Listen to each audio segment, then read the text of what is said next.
Okay, this is the video part 2। अब तक हम लोग इंट्रोडक्शन पढ़ चुके हैं कि कोई क्या इन्वायरमेंट क्या होता है और उसके कंपोनेंट्स क्या क्या हैं। फर्स्ट अब देखते हैं नेचुरल इन्वायरमेंट। नेचुरल इन्वायरमेंट को ही क्या कहा जाता है? Physical environment. Okay, all those things that are naturally existing around us are together called natural environment. जो कुछ भी हम लोग के चारों ओर जो कि नेचुरली एग्जिस्ट करते हैं, जो कि हमको पहले से प्राकृतिक रूप से मिले हुए हैं, नेचर के द्वारा ही हमको दिया गया है, वो सब क्या कहलाते हैं? हमको natural environment. These things are the gift, free gifts of nature. और ये हम लोग को जो भी दिया गया है वो नेचर का हमारा फ्री गिफ्ट है। Example plants, animals, land, air, water, ये सब क्या है आपके लिए? नेचुरल इन्वायरमेंट है। ओके, तो फर्स्ट जो कंपोनेंट हुआ नेचुरल इन्वायरमेंट। नेचुरल इन्वायरमेंट क्या हो गया? Okay, things, the things that are naturally existed around us are together called natural environment. Example क्या हो जाएंगे? Plants, animal, land, air and water. Okay, और अब जो है नेचुरल इन्वायरमेंट को टू कैटेगरी में करेंगे, डिवाइड करेंगे। एक हो गया बायोटिक और दूसरा क्या हो जाएगा? एक बायोटिक और दूसरा हो जाएगा ए बायोटिक। ठीक है, ए बायोटिक, दो उसमें हम बांटेंगे। और बायोटिक जो मेनली जो हो जाएगा वो लिविंग के लिए बोला जाएगा, ए बायोटिक नॉन लिविंग के लिए, जो नॉन लिविंग वर्ल्ड बोला जाएगा। ठीक है, तो अब हम लोग पढ़ते हैं बायोटिक इन्वायरमेंट किसको कहते हैं। Biotic environment, this environment includes the world of living organism,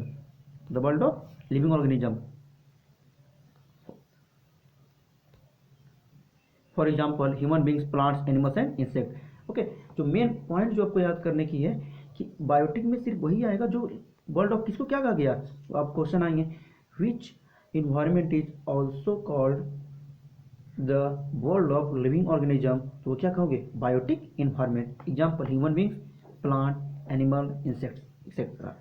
A biotic environment, this refer to the world of non living elements. ये क्या कहलाते हैं? नॉन लिविंग एलिमेंट्स कहलाते हैं।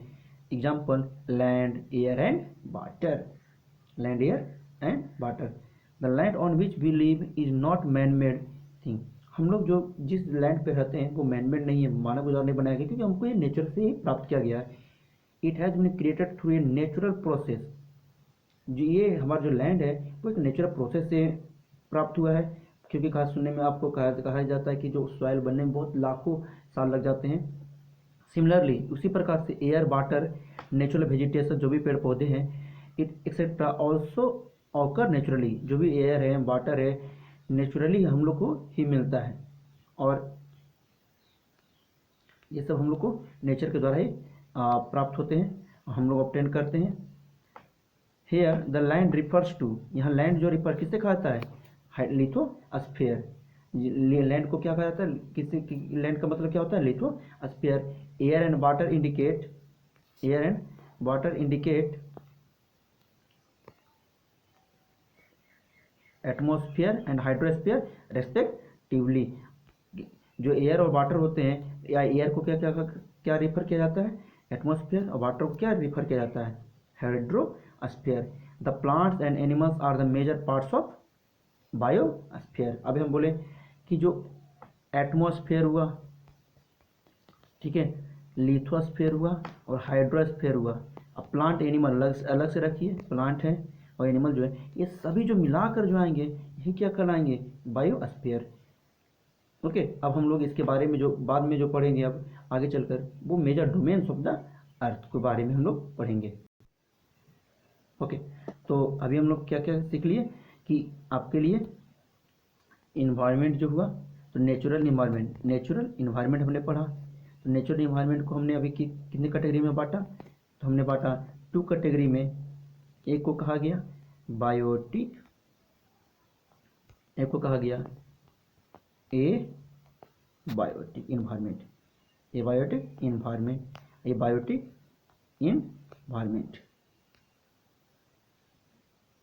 उसके बाद बायोटिक को कहा गया वर्ल्ड ऑफ लिविंग। इसको क्या कहा गया? World of living organism. इसको कहा गया वर्ल्ड ऑफ नॉन लिविंग। ठीक है, इसमें जो मेनली आए वर्ल्ड ऑफ लिविंग जो ऑर्गेनिज्म हुए, इसमें कहा गया जैसे कि ह्यूमन हो गए, प्लांट, एनिमल और इंसेक्ट, ये चार है वो रखा गया इसमें इसकी कैटेगरी के अंदर में। और एबायोटिक में रखा गया मेनली तीन को, किसे किसे रखा गया, लैंड जिसका मतलब होता है आपके लिए कहा गया लिथोस्फीयर, दूसरा एयर जिसको कहा गया एटमॉस्फेयर, वाटर किसे इसे कहा गया हाइड्रोस्फीयर, और कहा ये तीनों मिलाकर, और इसमें और ऐड कर दो एक ह्यूमन को भी और एक आप प्लांट ये सबको भी ऐड कर दो, ये सब मिलाकर जो आएंगे ये क्या कहलाएंगे आपके लिए, ये बायोस्फीयर कहलाया। ओके, अब major domains of the earth में सबसे पहला आया लिथोस्फीयर। तो अब ये आएगा लिथोस्फीयर में क्या किस वर्ड से बना हुआ है, लिथो, किस वर्ड से बना है, lithos, lithos derives from the word litho, lithos means what, lithos means soil या रॉक, सॉइल या रॉक। इसका मतलब हम लोग पहले भी कर सकते हैं कि lithosphere is the sphere which is mainly made up of what, soil. अब मैं समझने की कोशिश कर रहा हूँ, थोड़ा सा समझा देते हैं आपको। लिथोस्फीयर जो है, हम लोग जब अर्थ जो हम लोग देखते हैं, अर्थ ये अर्थ मान इसका, तो जो सबसे अर्थ को अंदर जो इनर पार्ट है वो तीन पार्ट से बने हुए हैं, क्रस्ट, मैंटल, MENTL मैंटल और core, crust mantle and core, crust mantle and core. जो सबसे ऊपर का पार्ट होता है सॉलिड पार्ट जो हो गया क्रस्ट, नीचे में जो मैग्मा ये सब जहाँ होते हैं वो मेंटल, और कोर जो होता है सबसे कहते हैं सेंटर में होता है। ठीक है, तो अब समझने की कोशिश कीजिए, जो क्रस्ट है, तो क्रस्ट जो हुआ ये क्रस्ट है, इसी पे हम लोग ये जो लाइन हुआ ये हमारा लिथोस्फीयर कहलाएगा, क्योंकि यहीं पर क्या है, सॉइल है, यहाँ पर सॉइल है, लैंड है, ये सब कुछ यहीं पर मौजूद होता है और इस पे मौजूद होता है। अब जो लिथोस्फीयर है ना, जो क्रस्ट है, तो क्रस्ट को कहा जाता है कि ये it is solid crust and top most layer of the अर्थ। जो लिथोस्फीयर है वो सबसे सॉलिड क्रस्ट है और ये जो सबसे ऊपर लेयर है। अब सॉलिड क्रस्ट मतलब क्या हुआ, क्रस्ट ही तो कह सकता था। तो क्रस्ट जो हो गया वो हमारा जो अर्थ का जो सबसे ऊपरी हिस्सा हुआ, ये दो भाग में बढ़ते हैं। एक हो गया आपके पहले कॉन्टिनेंटल क्रस्ट, कॉन्टिनेंटल लिथोस्फीयर कह सकते हो, या ओशियनिक, ओशियनिक। जैसे कि अब कॉन्टिनेंटल में हो सकता है, कॉन्टिनेंटल जो मेनली मेड अप है वो इग्नियस रॉक से बने हुए हैं, और आपका जो ओशियनिक जो मेनली बने हुए हैं वो मैग्मा से मिलकर बने हुए हैं। इसलिए कहा गया क्योंकि आप जो लिथोस्फीयर है इसलिए कॉन्टिनेंटल में आएगा, क्योंकि इस पर लैंड ये सब को सिर्फ आपको क्वालिफाई करना है, लैंड को बताना है, इसलिए ये सिर्फ क्या कहलाएगा, सॉलिड क्रस्ट को कहा गया। तो it is the solid crust और the top hard top layer of the earth. Lithosphere has many ups and downs, it consist of different types of landscapes, mountain, plateau, hills and valleys. और lithosphere जो है वो mountain, प्लेटू, हिल और valley ये सबसे मिलकर बना हुआ है। ठीक है, कुछ एग्जांपल हम थोड़ा सा बता दिया जाता है कि आपको हिल और माउंटेन में क्या डिफरेंस होते हैं समझने को। देखिए हिल क्या होती है कि ये हिल और ये माउंटेन दोनों सेम है, ये प्लेटू है, क्या डिफरेंस आ जाते हैं। हिल को कहा जाता है कि जो इसकी जो कह सकते हो जो हाइट होती है वो एक कहा जाता है ऑर्डिनरी जो है 300 मीटर से लेकर 1000 मीटर के बीच में होनी चाहिए। ओके, इट है कॉनिकल शेप, कॉनिकल का शेप होना चाहिए, तो कॉनिकल शेप दोनों में होता है, माउंटेन में भी। तो कॉनिकल शेप होता है हिल में भी, और हिल का जो कॉनिकल शेप होता है वो जो होगा 300 मीटर से लेकर 1000 मीटर के बीच में ही होता है, उसे हम लोग क्या कहते हैं, वो हम लोग हिल कहलाते हैं। अगर यही 1000 से ऊपर आ जाएगा तो ये क्या कहलाएगा, माउंटेन, और इसका भी क्या होना चाहिए, कॉनिकल शेप होना चाहिए। और अगर यही कोई भी लैंड से थोड़ा सा ऊपर में है, हाई प्लेस है, और उसके ऊपर में कैसा शेप है, टेबुलर शेप है, टेबुलर शेप, तो यही क्या कहलाता है, ये कहलाता है आपको प्लेट्यू, प्लेट्यू। ठीक है, और वैली मीन्स एक यहाँ हिल है, एक यहाँ पर हिल है, और दोनों के बीच के जो पार्ट हुए हैं ये क्या कहलाएगा आपके लिए, वैली कहलाती है। यही घाटी कहलाती है। ठीक है। और जो माउंटेन होते हैं, अब जैसे एक माउंटेन यहाँ पर हिमालय माउंटेन हो गया, नीचे इसके लिए अगर कहोगे तो शिवालिक माउंटेन हो गए। ठीक है। तो ये अगर कोई भी माउंटेन आपस में 2-3 माउंटेन अगर एक साथ आते हैं तो यही इनका क्या कहते, ग्रुप ऑफ माउंटेन को कहा जाता है रेंज। ग्रुप ऑफ माउंटेन को क्या कहा जाता है, रेंज कहा जाता है। ठीक है। चलिए, तो नेक्स्ट जो है lithosphere has different types of landscape. दूसरा पॉइंट जो है लिथोस्फीयर जो है इसमें डिफरेंट टाइप्स ऑफ लैंडस्केप हैं। कौन कौन, mountain, plateau, hills, valley etcetera. These landscape are found over continents and ocean floor. और ये जो है कॉन्टिनेंट पे भी बने हुए हैं और ओशियन फ्लोर पे भी बने हुए हैं। क्यों ऐसा कहा गया, जैसे कॉन्टिनेंट पे, जैसे आपका जो भी देखते हुए होंगे कि अगर समुद्र है, समुद्र में भी तो कोई हिल बना हुआ रहता है।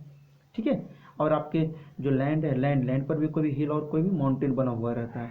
तो इसके लिए कहा गया लैंडस्केप जो भी बने हुए हैं आपके लिए, वो तो हिल पे या तो कॉन्टिनेंट पे बन सकते हो या तो ओशियन फ्लोर पे भी बने हुए हैं। Lithosphere is made up of rocks and minerals, क्योंकि लिथो का मतलब ही होता है कि रॉक एंड सॉइल। तो ये किससे मिलकर बने हुए हैं, rocks and minerals, rocks and minerals से बने हुए हैं। और मेनली अगर कहा जाता है तो इसमें जो मेनली बना होता है इसको कहता है सियाल, सिलिका एंड एल्यूमिनियम। लिथोस्फीयर जो होता है क्योंकि हार्ड रॉक होता है। अगर ओशियन पूछा जाएगा, ये कॉन्टिनेंटल में कह सकते हैं, कॉन्टिनेंटल जो हुए कॉन्टिनेंटल लिथोस्फीयर। ओशियन जो ओशियन लिथोस्फीयर हुए हैं वो बने हुए रहेंगे सीमा, सिलिका एंड मैग्नीशियम से बने हुए रहते हैं, जो पानी का हिस्सा जो lithosphere. The lithosphere is covered with thin layer of soil. और लिथोस्फीयर किससे कवर किया जाता है, सॉइल से। The soil help to grow different types of plants, shrubs which provides food not only to human being but also to the animals. और यही जो soil है वो प्लांट को और श्रब्स को ग्रो करने में मदद करता है, जिससे कि न केवल ह्यूमन बल्कि एनिमल्स को भी क्या होते हैं, फूड प्राप्त होता है।